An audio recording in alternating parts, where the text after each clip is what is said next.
Bonjour très chers internautes, c'est avec une grande joie que je me tiens une fois de plus devant vous pour partager avec vous un nouveau numéro sur cette chaîne conformément au rendez-vous que nous nous sommes fixés. Et nous allons pour ce numéro-ci aborder une question relative au message de William Branham parce que comme nous l'avons déjà dit très précédemment que la chaîne n'est plus exclusivement consacrée au message de William Branham, mais nous y apporterons aussi d'autres éléments pour que ce ne soit pas juste une chaîne qui dénonce, mais que ce soit aussi une chaîne qui apporte aussi la lumière et l'éclairage sur certains points. Et toutefois, même ceux qui ne sont pas du message de William Branham peuvent aussi s'intéresser en suivant les contenus de ce que nous apportons ici, puisque progressivement, nous pouvons exposer les hérésies, les manquements de ce dit message, et en même temps, nous pouvons apporter des contre-vérités, des contre-mensonges plutôt, pour que la vérité puisse éclater et que quelqu'un soit édifié, soit aidé à réfléchir par lui-même. Alors nous allons aborder un nouveau numéro et nous allons l'intituler « Écrit la prophétie ». Et vous savez, comme vous le savez avec moi, que nous venons d'aborder les prophéties ou encore les visions de William Branham sur le président Roosevelt. Et nous avons aussi abordé au sujet de Mussolini. Et cette fois-ci, nous allons essayer un peu de prendre ce paramètre. Nous avançons toujours dans le même paradigme, donc au sujet des événements de 1933. Maintenant, pour ce numéro-ci, nous allons parler de l'écriture de la prophétie. Donc, écrit la prophétie. Pourquoi est-ce qu'on doit écrire la prophétie? Parce que, en lisant dans Habakkuk chapitre 2, le verset 2, qui est notre texte de base, nous lisons ensemble. L'Éternel m'adressa la parole et il dit, écris la prophétie. Grave-la sur des tables afin qu'on la lise couramment. Alors, déjà en introduction de ces versets, nous devons comprendre ensemble avec vous que la prophétie est un message donné par un prophète qui prétend que cela lui a été communiqué par la divinité et ce message implique généralement l'inspiration, soit l'interprétation ou encore la révélation de la volonté divine concernant le monde dans lequel vit le prophète ou encore les événements à venir. Alors, Branham nous a dit avoir reçu une série de visions en 1933. Il nous l'a dit un peu plus tard. Donc, pendant que la première fois qu'il en fait mention, je crois que c'est en 1953, alors qu'il avait commencé à enregistrer déjà ses messages depuis 1947. Mais il nous affirme quand même qu'il a reçu une série de visions en 1933 et que ces visions ont été écrites. Parce qu'il connaît les principes prophétiques. Parce qu'un prophète, c'est celui qui reçoit une inspiration, qui reçoit une interprétation ou qui reçoit une révélation divine. Et ensuite, cette révélation doit concerner d'abord, premièrement, l'époque dans laquelle vit le prophète et secondement, cela peut annoncer des événements à venir qui peuvent arriver dans le futur. Alors ici, William Branham reçoit une série de visions de 1933. Mais non seulement il les reçoit, comme il connaît le principe prophétique, il connaît le modus operandi de Dieu, il a compris que la prophétie doit être écrite. Alors, seulement, le fait pour William Branham d'avoir reçu les prophéties ou encore les visions en 1933 pose un problème au niveau de rapport, c'est-à-dire il est divergent, les avis sont très divergents sur le moment où il a reçu ces prophéties, les circonstances dans lesquelles il les a reçues et jusqu'au support de transcription de ces prophéties. Alors, nous allons ici aborder la question sur le support de transcription de ces prophéties. Parce que s'il a reçu les prophéties, il doit les écrire, n'est-ce pas? S'il ne les a pas écrites, alors il n'y aura pas une preuve évidente qu'il aurait reçu des prophéties en cette année-là. Parce que le principe, personne ne peut s'en déroger, à cette règle. Et quand on regarde dans Habakkuk 2, il est dit, l'Éternel m'adressa la parole et il dit, écris la prophétie, grave-la sur des tables, afin qu'on la lise couramment. Donc déjà ici, Dieu demande au prophète d'écrire la prophétie, Dieu demande au prophète de graver cela sur une table, donc même le support sur lequel la prophétie devait être écrite était indiqué par Dieu. Dans quel objectif? Dans l'objectif que cela puisse être lu couramment, donc que les gens puissent lire cela sans difficulté, sans problème, vous voyez, sans tâtonnement et le plus simplement possible. Alors, Dans le cas de William Branham, nous prenons ces prophéties de 1933. Je sais que c'est des choses qui peuvent sembler banales pour quelqu'un qui n'est pas très attentionné, mais pour ceux qui ont beaucoup d'attention, ils peuvent comprendre et saisir quelque chose. Pour que nous sachions ensemble avec vous si vision ou prophétie en 1933 il y a eu lieu, ou encore il n'y a jamais eu de vision ou de prophétie en 1933. Nous le saurons en écoutant le rapport de William Branham concernant le support de transcription de ces prophéties. Parce que vous le savez avec moi, la vérité est unique, elle n'est pas divergente, elle n'est pas contradictoire. Alors maintenant ici, William Branham a dit à plusieurs reprises que les prophéties qu'il avait reçues en 1933 étaient écrites. Il est dit à plusieurs endroits, ces prophéties étaient écrites, mais nous devons comprendre ensemble avec vous que lorsqu'une prophétie est écrite, c'est dans quel but? Dans le but pour que sa lecture soit courante. C'est-à-dire chaque fois qu'on voudra parler de cette prophétie, chaque fois qu'on aura les textes prophétiques devant soi, on lira la même chose. C'est comme quand Ésaïe a écrit « Une vierge concevra » et chaque fois qu'on lit ces passages d'Ésaïe 7, on se retrouve devant la même expression.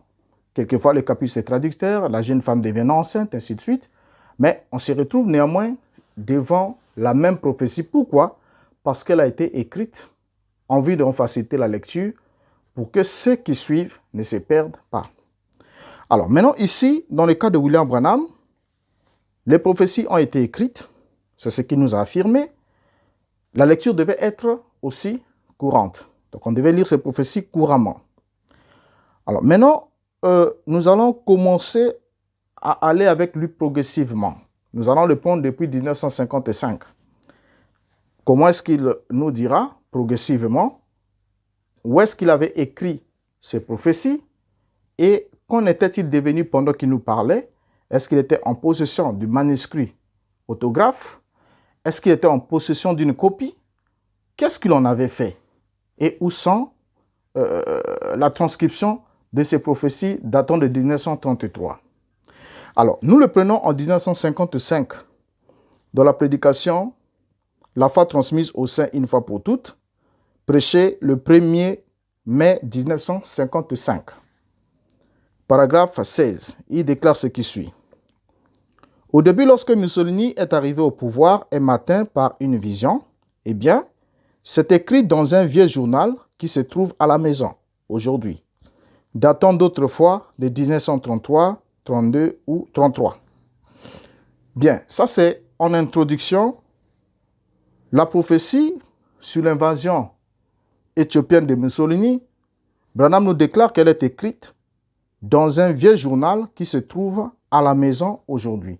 Donc pendant que William Branham nous parle en 1955, la transcription de ces visions de 1933 reposait dans un journal qui se trouvait à la maison au moment où William Branham nous parlait et que ce journal date de 1933. Donc c'est ce qu'il nous dit en entrée de jeu et nous sommes d'accord avec lui. Mais avançons ensemble avec lui tout en retenant sur quel support a été écrit ces visions de 1933. Il nous ajoute, là nous sommes en 1956, donc une année après, le 13 mai 1956, dans la prédication « L'enseignement de Moïse », le paragraphe 18, prêché le 13 mai 1956. Il nous ajoute ce qui suit. Et avant de quitter la maison, j'ai eu une vision. Je l'ai notée sur un vieux papier jaune qui se trouve toujours dans une Bible. J'ai vu arriver la fin des temps. Bien. Donc, nous passons d'un vieux journal qui se trouve à la maison aujourd'hui. Et maintenant, là, les prophéties, ces visions ont été écrites sur un vieux papier jaune qui se trouve toujours dans une Bible. Se trouve toujours. Là, nous sommes dans un présent continu. Ça veut dire que pendant que William Branham parle ici, la transcription, encore le petit papier jaune sur lequel repose ces visions, se trouve toujours, jusqu'au moment où il parle, dans une Bible. Il dit se trouve toujours dans une Bible. Alors, on arrive en 1960. Dans la prédication « L'agneau et la colombe » prêchée le 5 août 1960, au paragraphe 30. Il nous dit, « J'avais écrit cela dans un bloc-notes depuis 1933 et il en sera ainsi, nous aurons bientôt ça, nous sommes en plein dedans, car c'est le Saint-Esprit qui conduit l'Église et qui nous avertit des dangers à venir. » Et là, on passe à un autre support. Il dit, j'avais écrit cela dans un bloc-notes depuis 1933. Continuons ensemble avec lui. Le 25 novembre 1960, dans la prédication Une conférence, le paragraphe 5, il dit, « J'étais en route vers l'école de dimanche et au moment de prendre ma Bible, une vision est apparue devant moi et je me suis arrêté dans la pièce. Et voici ce qui a été dit. Je l'avais noté sur un papier jaune. Cela sera imprimé dans le Herald of Faith, donc les héros de la foi, peu après, car pratiquement tout cela s'est accompli. 1933. Pensez donc à ceci. Il y a de cela beaucoup d'années, environ 28 ans, que cela s'est accompli. Observez combien sa parole est précise. Bien, ici, il revient. Il avait noté cela sur un vieux papier jaune et il dit cela sera imprimé dans le journal Héros de la foi. Donc là, nous sommes en 1960. Ça sera imprimé. En d'autres termes, jusqu'en 1960, jusqu'à la date du 25 novembre 1960, les dites prophéties n'ont pas encore été imprimées et portées à la connaissance ou encore du public. C'est ce qui nous laisse entendre ici. Maintenant, lorsqu'on arrive le 28 janvier 1961, une année après, il ajoute ce qui suit. Paragraphe 94 dans la prédication « Pourquoi ?» Il dit, « Et puis j'ai vu qu'il y aurait un temps où la science connaîtrait de grands progrès. J'ai vu qu'il y aurait une automobile. J'ai fait écrire cela là-bas. J'ai cela avec moi maintenant même, sur un vieux papier qui a jauni. » Donc là, pendant qu'il prêche, là on est en 1861, en 1961, William Branham affirme être en possession, être en train de lire directement la vision ou la prophétie sur un vieux papier qui avait jauni. Donc on passe d'un bloc-notes, on passe d'un papier qui est dans la Bible, on passe d'un journal, et là on revient sur un vieux papier qui a jauni, qu'il avait en main en 1961 et qu'il était en train de lire couramment la prophétie ou la vision. On avance avec lui dans la prédication se tournait vers le nord. Prêché le 29 janvier 1961, au paragraphe 47. Il dit, « Et tout ce qui était dit, cette remarquable chose, demain peut-être, je pourrai amener ces vieux morceaux de papier pour que vous puissiez y jeter un coup d'œil. » Et cela montre comment c'est arrivé. 5 choses sont arrivées parfaitement et la 7e était aussi prédite. Donc là, nous sommes le 29 janvier 1961. William Branham affirme que demain peut-être, je pourrai amener ces vieux morceaux de papier pour que vous puissiez y jeter un coup d'œil. Donc en d'autres termes, jusqu'à là, sa congrégation n'avait pas encore jeté un coup d'œil sur ce bout de papier. Et là, il promet que demain, je pourrai vous l'emmener pour que vous puissiez jeter un coup d'œil. Toujours le petit papier, le bout de papier, le morceau de papier. Alors, on arrive le 6 août 1961. Dans la prédication, la 70e semaine de Daniel, au paragraphe 200 et le paragraphe 201, il dit ce qui suit. C'est écrit sur un vieux bout de papier que j'ai chez moi. Ça a été déjà imprimé et ça a fait le tour du monde. Voyez, c'était en 1933. Le paragraphe 201, j'ai dit, le président actuel, j'ai recopié ça de mon ancien écrit, de mon vieux bout de papier hier. Donc, remarquez ensemble avec moi, ça devient intéressant. Remarquez ensemble avec moi, quand William Branham a promis qu'il devait emmener ce bout de papier pour que sa congrégation puisse jeter un coup d'œil le lendemain, il ne l'a pas fait. Mais quand on arrive dans 1961 ici, il dit que c'est écrit sur un vieux bout de papier que j'ai chez moi. Ça a déjà été imprimé et ça a fait le tour du monde. Bien, qu'à cela ne tienne, c'est une affirmation qui est faite.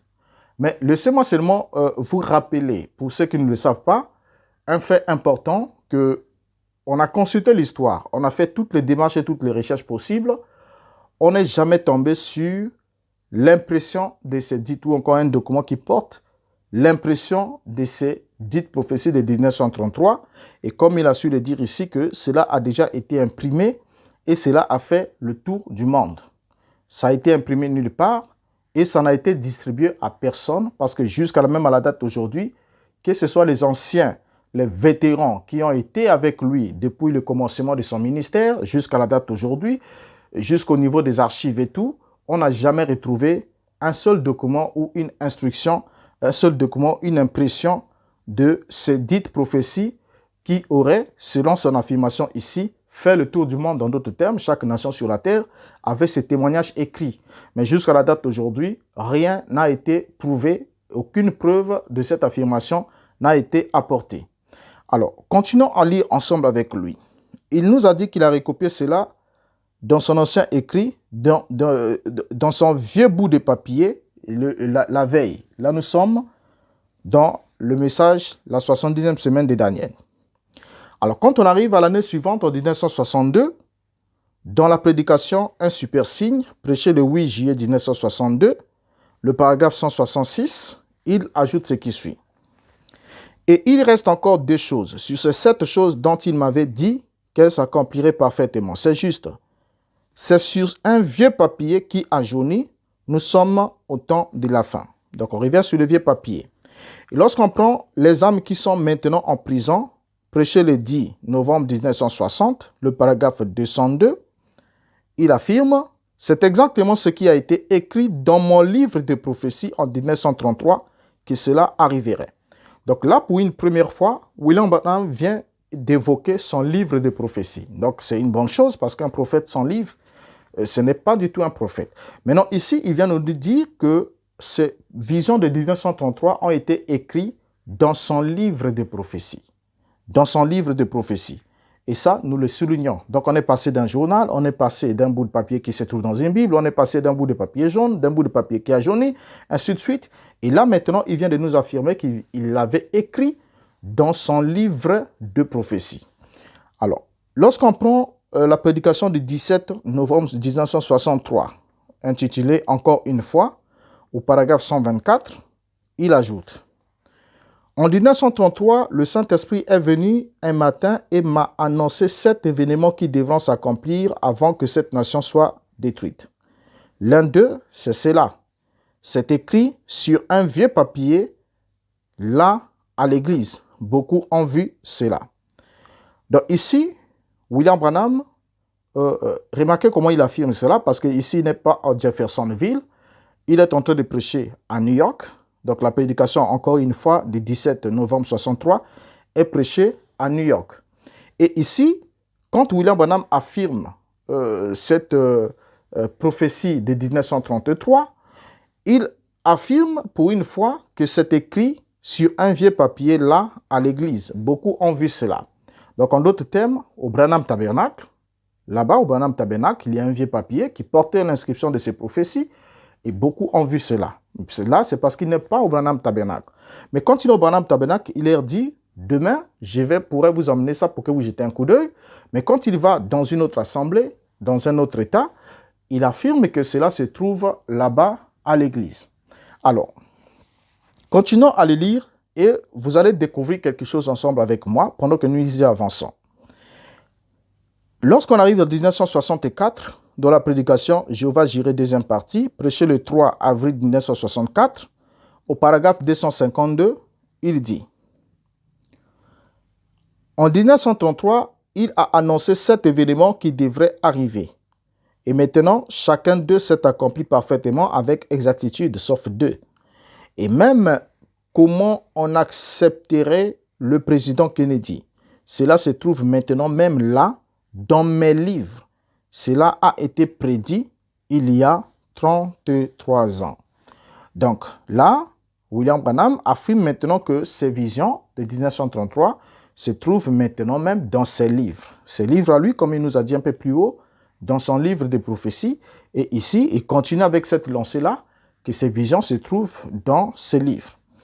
Alors, ce que nous pouvons remarquer ensemble avec vous avant de chuter pour ces numéros, c'est quoi? La toute première mention enregistrée de cette prophétie remonte à 1953. Mais William Branham fait également référence à cette prophétie et d'autres prophéties, bien évidemment. Et il nous évoque que ces prophéties sont contenues dans son livre de prophéties. OK? Mais aucune prophétie, aucune copie de ces livres prophétiques semble exister, qui a semblé exister, n'a jamais été rendue publique jusqu'à la date d'aujourd'hui. Donc, aucune copie n'a jamais été rendue publique, que ce soit par Voice of God, parce que quand on se rapproche de la voix de Dieu, la direction de la voix de Dieu indique que ce livre de prophétie a été perdu. Mais d'autres, par contre, disent que non, écoutez, ces livres, il y avait réellement ce bloc-notes de prophétie, mais comme il y avait trop de choses irrégulières, des choses qui ne cadraient pas avec la réalité des faits, cela, le livre a été intentionnellement détruit. Donc, en bref, on n'est jamais entré en possession de ces 10 livres de prophétie ou de ce document qui portait le manuscrit original sur lequel il avait transcrit les visions ou les événements qu'il a reçus en 1933.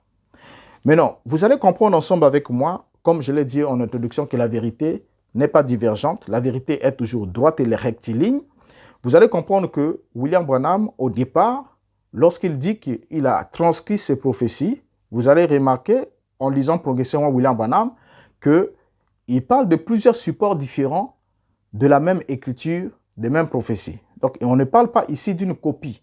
Donc, il ne nous dirait pas que je les avais écrits sur un bout de papier jaune et ensuite, je les ai copiés sur un livre ou sur un journal. Non, il dit je les ai écrits. Donc, quand on parle de l'écriture, on n'est pas au niveau de la copie. On est dans la transcription originelle d'un événement ou d'une prophétie. C'est comme Dieu avait dit à Moïse, il avait dit écris, hein, okay, écris les paroles de cette loi. Et lorsque on écrivait, les scribes avaient aussi pour devoir de recopier, de faire des copies. Et c'était précisé. Donc, il y avait une différence entre les manuscrits autographes et les copies.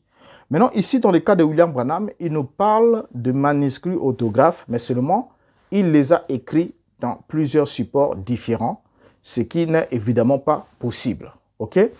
Alors, pour terminer avec vous, nous allons chuter avec cette déclaration de 1965. Lorsqu'on arrive à 1965, puisque après tout le temps que dans le Branham Tabernacle ou autour de lui, les gens ont voulu s'approcher de lui pour lui demander où se trouvaient les documents authentiques ou encore le livre de prophétie, le manuscrit qui portait l'inscription originelle, William Branham va être obligé alors en 1965 de faire cette dernière affirmation concernant le support sur lequel sont écrites les prophéties. Il va dire ce qui suit dans la prédication « La nourriture spirituelle au temps convenable » prêchée le 18 juillet 1965. Le paragraphe 144, il dit « Et Dieu au ciel le sait, cela se trouve juste là même, dans la pierre angulaire de ce tabernacle depuis 1933.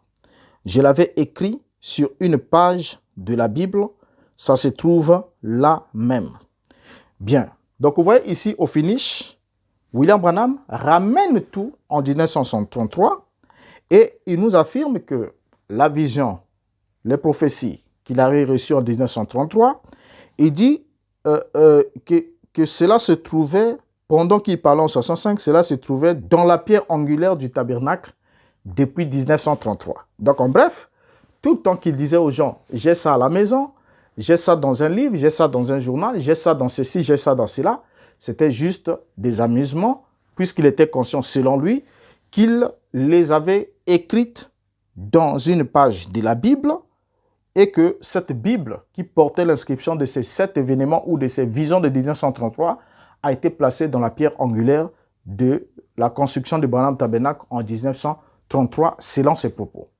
Donc du coup, cette prophétie ou ces visions qui ont été écrites n'ont jamais été portées à la connaissance du public pour que les gens les lisent couramment. Et ce qui en quelque sorte annule annule l'effet prophétique de ces dites visions. Parce que quand une vision prophétique est apportée, Habakkuk 2 dit, écris la prophétie, grave-la sur les tables afin qu'on la lise couramment. Donc l'objectif, c'est celui-là. Maintenant, si à la fin de la vie de William Branham en 1965, étant incapable durant tout le temps de sa vie de ministère de produire un document portant les 7 visions, quand est-ce qu'il les avait reçues, qu'est-ce qu'il avait écrit, et étant incapable de le faire, il va maintenant faire cette dernière affirmation pour dire, ça ne sert pas que vous m'embêtez, une façon de dire, comme ça ne sert pas de m'embêter pour ça, que je vous retrouve, que je vous présente ces documents originels et tout, ces prophéties d'origine de 1933. Pourquoi? Parce que je les avais notés sur la page de ma Bible, et cette Bible se trouve dans la pierre angulaire du tabernacle depuis 1933. Donc en d'autres termes, tout ce temps, donc au-delà de 1933, William Branham n'a jamais présenté un texte, manuscrit, original, autographe, portant les 7 visions ou les 7 prophéties. C'est ce qui explique que lorsqu'il affirme que je suis en train de les lire dans mon livre de prophéties ou encore dans le document que j'ai recopié dans mon livre de prophéties qui est à la maison ou dans un vieux papier qui est à la maison, vous allez vous rendre compte que chaque fois que William Branham rendait chacune de ces prophéties, chacune de ces visions, il y ajoutait et modifiait. Donc, il n'était pas constant dans le rendu de ces dites visions. Vous voyez? Or, il peut y avoir un problème. Le problème, c'est lequel? C'est que la vision, lorsqu'elle est donnée, elle est uniforme. Quand, par exemple, Pharaon a eu la vision, a eu le songe sur les vaches et les épis, le songe est resté le même. Pharaon cherchait l'interprétation, mais la vision est restée la même. Donc la vision, lorsqu'on la reçoit, quand elle vient en symbole, les symboles restent les mêmes. C'est peut-être l'interprétation de la vision qui change.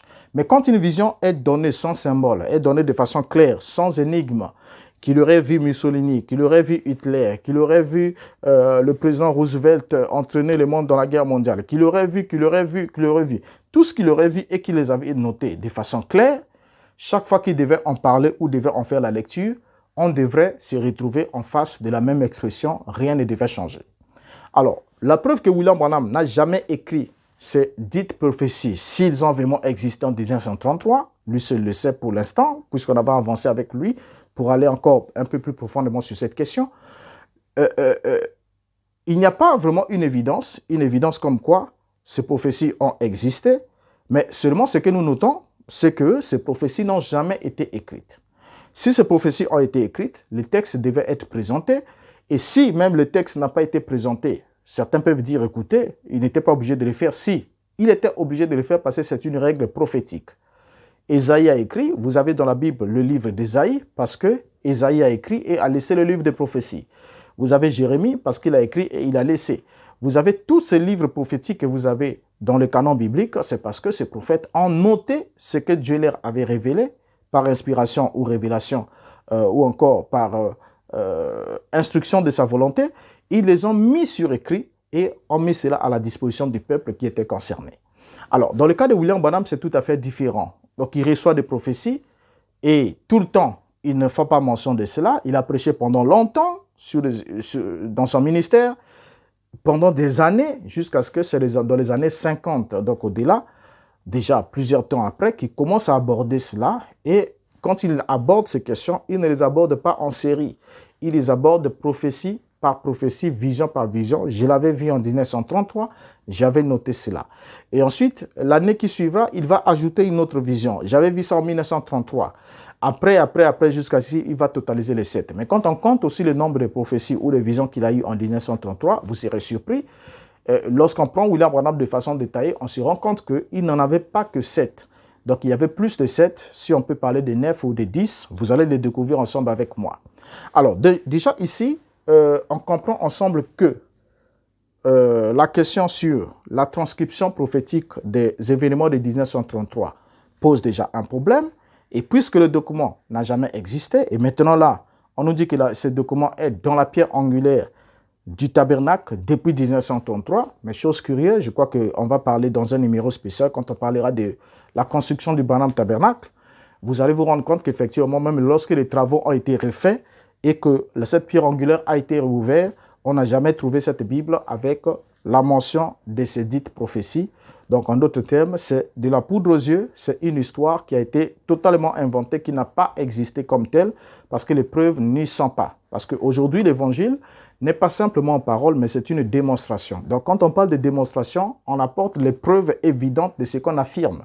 Et lorsqu'il n'y a pas de preuves pour apporter une démonstration comme telle, alors on se retrouve devant une farce de mauvais goût et qui peut facilement prendre ceux qui ne sont pas prudents dans le piège. Donc, ici maintenant, nous avons l'avantage du recul, c'est que nous pouvons prendre tout le message de William Branham et examiner exactement qu'est-ce qu'il a dit sur la même chose.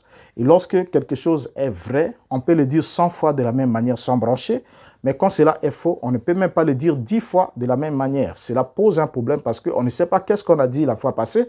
Et quand on parle aujourd'hui, on ne saura pas qu'est-ce qu'on dira demain. Au fur et à mesure, chaque fois qu'on parlera d'un sujet qui est juste une fiction, on sera obligé soit d'ajouter ou de retrancher. On ne peut pas rester constant dans un mensonge. Ça, c'est un principe absolu. Nul ne peut rester constant dans un mensonge. Racontez-le 2, 3, 4, 5, 6 fois. Vous verrez que toutes les fois que vous allez raconter un mensonge, chaque fois que vous allez en parler, ce que vous direz sera différent de ce que vous avez dit précédemment.